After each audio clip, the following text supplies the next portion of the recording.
Welcome to Roundup Reddit. Today, we're exploring some crazy Am I the Asshole posts where guys share their experiences and dilemmas about girls' trips. Get ready for some drama, laughs, and unexpected twists. Don't forget to like, comment, and subscribe for more. Am I the asshole for suspecting my wife of doing something awful at her friend's bachelorette week in Mexico? She spent virtually no money and took no pictures. I am in the middle of probably the biggest crisis of my adult life, and I can barely think, so I apologize in advance if this comes across as really weird or rambling. My wife went to Mexico last week for a friend's bachelorette party, and aside from the plane ticket, the hotel, and the first day's food and drinks, she didn't spend a penny all week. On the credit card, it's clear as day that on Monday, up until about 9 p.m., she was buying dinner, stuff at the hotel shop, drinks at the bar, and souvenirs. But after 9 p.m., she didn't spend another cent the entire week until she was at her layover airport in Dallas. She says it's because her friend took over and paid for everything. I guess this is plausible, but it still gives me a funny feeling. What is worse is that my wife is a person who posts her entire life on Instagram and TikTok, mostly Instagram. If she does anything, from getting a latte to picking the kids up at school, she will post it either as a picture or as a story. The last thing she posted on TikTok was that trend of people jumping into their vacation from the airport, and after that, her social media is blank. I was kind of keeping an eye on it because I was excited for her to go on the trip. Again, I guess it's plausible, but it gives me a funny feeling. When she got home, I said I couldn't wait to see all the pictures she took, and she really blew me off, saying that she just didn't feel like taking pics that week. She has also been incredibly distant, and last night she said she just felt like sleeping on the couch because the AC hits better. This is 100% true, but I swear I heard her talking on the phone in the middle of the night. When I got up to check on her, I accidentally tripped over the dog and made a huge racket, so when I got downstairs, she appeared to be asleep. I brought all of this up this morning and said I'm not accusing her of anything, but all this put together is making me feel uneasy. I wasn't trying to bait her or fight with her. I was just getting my feelings on the table. She said, "You are a major fucking asshole for bringing this up on my first day back at work." I said I wasn't trying to pry, just communicating with her, and she said, "Your communication is prying, and I am not discussing this with you ever again." She then took the kids to summer camp and left. Am I the asshole? Edit. So I realized that her texts probably synced to her iPad, so I just checked. It took me a while to figure out the passcode, but I did. There was an iMessage at 9:15 the night she got to the resort to a number with no contact information that said, "Okay, I'll meet you in the lobby. Is the app you said Signal?" I looked up Signal, and it's kind of like WhatsApp. The iPad doesn't have Signal on it. Edit 2. If you have been following my comments, you've seen that my sister is coming over, and she's an insane internet sleuth and is relentless when it comes to this cheating stuff. She also scares me a bit, so I'm hoping this isn't a mistake. I'm going to probably stop responding for a while so we can talk and she can do her thing. I am numb, but she can do this. Thanks to everyone for the nice comments and the reality check. It's not looking good. Edit 3. She cheated. My sister was able to get lots of information from the real estate guy, and my wife denied it at first, but then admitted it. Sorry it took so long to update, but I'm numb. I have literally no idea what to do now. Edit 4. For people looking up our personal stuff, we don't live in Lubbock, nor does my wife work for the Lubbock school system. We grew up in the area and went to college there, but have long since moved to another community. Please don't try to research this, as you may hurt someone who is totally not involved. I'm getting lots of advice to delete this, and I don't want to, but I may have to. Edit 5. I know people really want updates, and we've been talking, arguing, screaming and threatening all day long. I'm more confused than I was this morning, that's for sure. But I'm also confused, exhausted, sad, upset, and nervous, and I don't know what to do. I did make a preliminary appointment with a family law attorney tomorrow to talk about protecting assets and how to navigate the legal way ahead, regardless of what I choose to do. I will say that there's a subreddit that this was cross-posted to, and it may be the most toxic group of people I've ever seen online, and I feel really bad for those people. As for the privacy issues, no one has figured out who we are. That's not a challenge, by the way. I'm very tired, and I doubt people are still invested. But if there's still interest, I can update either on this post or a new one in a few days. I'm really hoping to go to sleep tonight. My sister still has the kids, and they are having a blast, and went to the lake with her boyfriend's family today. So I'm glad they are in good hands. Update. Am I the asshole for suspecting my wife after she went to Mexico and spent no money and took no pictures? Good morning, everyone. I know it's been a while, but as I'm sure you can imagine, this has been the worst week of my life, and it's been an absolute whirlwind of activity, trying to get things set up in a life that I don't even really recognize anymore. First of all, I am now in the process of getting a legal separation from my wife, with the aim of getting divorced. She and I both want to take the process very slowly, so it's fair to everyone. I do have a personal lawyer who is handling the separation, but even she recommends that it will be cheaper and easier for us to do a mediated divorce. She, Edit, the lawyer, not my wife, has a colleague who has this sort of package deal where we will work with a certified counselor while we are meeting with the mediation lawyer to handle the legal aspects. The goal is to learn to be co-parents and friendly while going through the breakup. I know my wife is hoping to see the counselor with the aim of reconciling. I am doing the counseling so I can learn how to treat her with some sort of respect as the mother of my kids for their benefit. I can't possibly see reconciling, but I guess stranger things have happened. Those of you who read along last week know that my sister is one of those internet sleuths who, if you tell her a first initial and someone's eye color, she can come up with the person's entire life history in a matter of minutes. I've pretty much let her handle all of the dirty work. She did some research on the guy, and he's an absolute piece of shy. He has judgments and leans against him all over the country. He has 6 kids with 4 different women and is delinquent on child support for most of them. It seems like his modus operandi is to just wait until the kids turn 18 and hope they stop coming after him. And this is the guy my wife picked to ruin everything for. My sister did get in touch with his current wife and said that she has pictures and text messages that prove he was cheating, and so far has not heard back from her. Who knows what's going on with that? My assumption is that it's happened so many times that she expects it or tolerates it, but maybe we'll hear back from her. My wife and I are still in the house together until the separation is official, and we may continue to be even after the legal separation is done. I just don't know. And I figure as long as we can be friendly to each other, then it's okay. I had to go away on business last week, and when I got back on Saturday, it was pretty clear the fight in her was gone, and she wanted to talk and accept full responsibility and was willing to come clean about the whole thing. I told her I really didn't need to hear anymore because her affair partner had confessed the whole thing and even sent pictures. I think her thing now is that she's utterly humiliated and has been very quiet, even obsequious in her general manner around the house. It's not really what I want because I didn't get married to have a servant, and the change in her normal fiery and funny personality is only a reminder that something is really wrong. Kids are doing fine. They are spending a lot of time with my sister, her boyfriend, and his family, so hopefully, looking back, this will just be the summer before their parents got divorced and they are missing the turmoil in the house. I guess if there's a question, I can try to answer it, but that's pretty much what's been going on.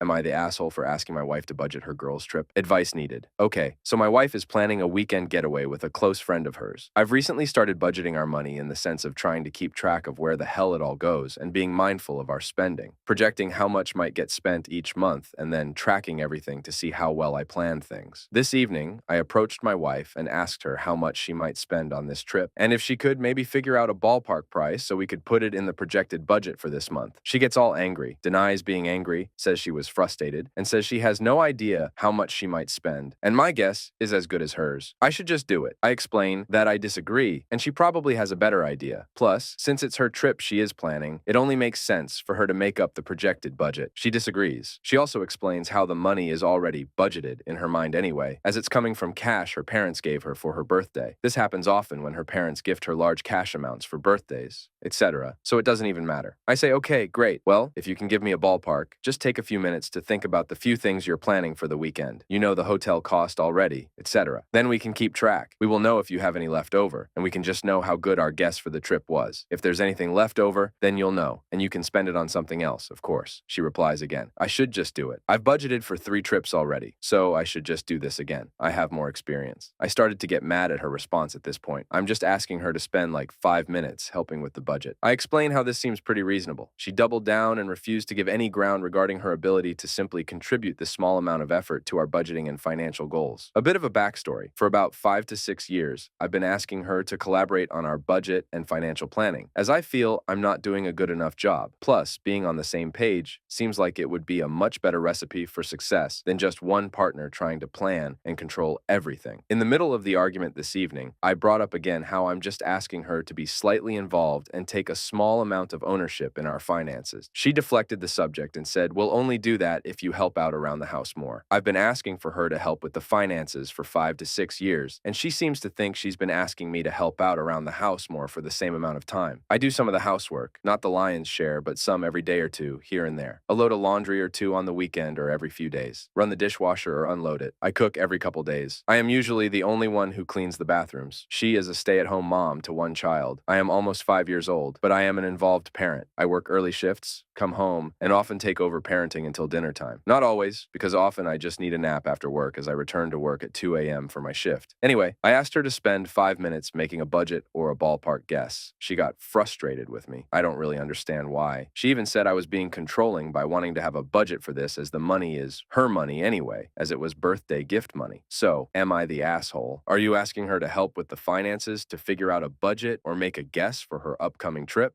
Am I the asshole for being upset and not picking my girlfriend up from the airport after she married her guy's best friend, theoretically for military healthcare? I am using a throwaway, and a shit ton of people are going to call this fake, me a simp, or whatever. I can tell you it's not fake, but maybe I'm a stupid fucking asshole simp piece of shit who is pussy blind. I don't fucking know. I know she freaked the fuck out and called me every name in the book because I just can't face her right now. I've been with my girlfriend for over a year now. The first 3 months were amazing, but while we love each other, we fight all the time. And yes, sex is amazing. And probably because we fight all the time, it just keys into the worst parts of our personalities. This week, she said she was going on a girls' trip to Vegas. I know her best guy friend, who is a major reason we fight, is stationed in the Air Force there. And she promised me that no matter what, she wasn't going to see him. Well, guess fucking what? On her way to the airport, she said she had something huge she had to tell me when she landed. So I was like panicking the whole hour of her flight, thinking that she was going to be pregnant, which in the grand scheme of things wouldn't be the worst, but it's not really in my plan because of my finances right now. So anyway, I was panicked the whole time we were on the plane. When she got down, she texted me, "Look, I am going to say this over text because I'm worried about how you'll react, but I married Jordan this week. Please don't freak out. It's only so I can get on his healthcare with the Air Force." I saw that and freaked out. I tried to call her like 1,000 times, but she never picked up. But she would text me back and say, "I knew you'd freak out. Trust me, it's not what you think." I told her she had to pick up and talk to me, or else I wasn't going to get her at the airport, and she needed to get someone else or get an Uber. She freaked out and actually called me then and screamed that I was such an asshole. I asked her why she couldn't get a ride home with her friends. She went on the trip with her, then confessed that she went on the trip by herself, which raised so many fucking questions. So I told her we needed to talk. And again, she said that I was abandoning her when she had no money for an Uber. I am so fucking confused. I guess, like, should I go get her? Or am I an asshole because I won't pick her up? Am I the asshole? My girlfriend joked about a boys' trip with family friends and mates in Mykonos, only girls. And I think it's disrespectful. I don't want to ruin her trip, but she is joining an all-boys trip to Mykonos, while her mom flies to the country they were meant to be going to. She said, at her age, she needs to do this type of thing, 19. The family friend is 26, and so are his two friends. She doesn't know those two guys either. On hearing this, I was pretty uncomfortable. Not only did I not know the guys, but not the family friend well either. It was her and all the guys, and I was a bit scared for her safety. Upon hearing this, I had my phone logged into her Instagram and saw the text stream between her and this family friend. They were jokingly flirting and talking about the trip as a honeymoon, and he would constantly make jokes about having her to himself and being disrespectful to me. I revealed this information to her, and she said it was just a big ongoing joke. I believed her, but he continued, and I found it disrespectful, and this is the guy who was meant to be taking care of her. Am I the asshole for being uncomfortable with this situation and semi-raising her trip with my worries, as I think all her actions and going on this trip are totally wrong? Or is she a disrespectful girlfriend? My 29 female boyfriend, 27 male, says I travel too much with friends. Am I the asshole? Too long. I didn't read "Am I the asshole" for not checking in with my boyfriend before, kind of, agreeing to go on a trip to a music festival in 7 months. My 29 female boyfriend, 27 male, and I have been together for 4.5 years. Today I was driving over to my boyfriend's. On the drive over, my friend called me, saying she logged onto the pre-sale for a music festival we went to last year, and the price for a 2-day pass was about the same as what we paid for a 1-day pass. I told her I would pass, because I didn't know where I'd be in my life by then, 7 months from now, because I'm starting a new job and school in the next few months. She said she would buy ticket insurance in case I couldn't go or didn't want to go or try to sell it. I said sure, not entirely convinced about the show, but keeping an open mind. If I did end up wanting to go, I would have saved money by buying in advance. If I didn't end up wanting to go or couldn't, I could just use the insurance. I got to my boyfriend's and told him what I thought was a funny story about how my friend was buying tickets left and right for different festivals and concerts next year. I told him the phone conversation, and he started being snarky, saying, I always want to travel with my friends and don't make the same efforts to travel with him. The night before, I asked him if he had traveled in the last year just to rub it in his face, and he said no. What really upsets me is that he says I should check in with him prior to flying across the country without him. I told him that I don't think that's fair, given how concert pre-sales go. What was I supposed to do? Hang up on my friend while she has 3 minutes left in her cart and try to call him while he's at work for a concert that I haven't committed to going to yet? But also, it just feels kind of controlling from my end. I wanted to vent and get some opinions before we talk about it again. Relevant points. We had a trip planned for his birthday last year to California. He canceled the day before because we got into a fight over house chores. I tried really hard to get us to go on this trip, but he instead let the flights, hotel, and amusement park tickets go to waste because he didn't want to go with me anymore. And we fought for over a week. I went to a concert in May out of state and one in August out of state to see artists he does not care to see. Each trip took less than 72 hours. We went on on ski trips together, some with family or friends. We traveled internationally in December 2022 and have plans to do so again in spring 2024. We went on a road trip in summer 2023 that I set aside 2 weeks for, but he wanted to come back 1 week later because his friend was in town. We have a plan to travel domestically in December 2023. He claims this is the one trip I've planned that's just for us. He even sarcastically said today, "Gee whiz, glad I get one to look forward to." Last night, I asked him about his travels in this last year because he traveled in 2022. I don't remember what month, but also, it was for this mail-in survey he wanted me to fill out for him. When I reminded him of this, he said, "What an unfortunate coincidence this came up now while it's fresh in my mind. He's traveling internationally with his brother in 2 months. I don't mind one bit. On the contrary, I'm really happy for him."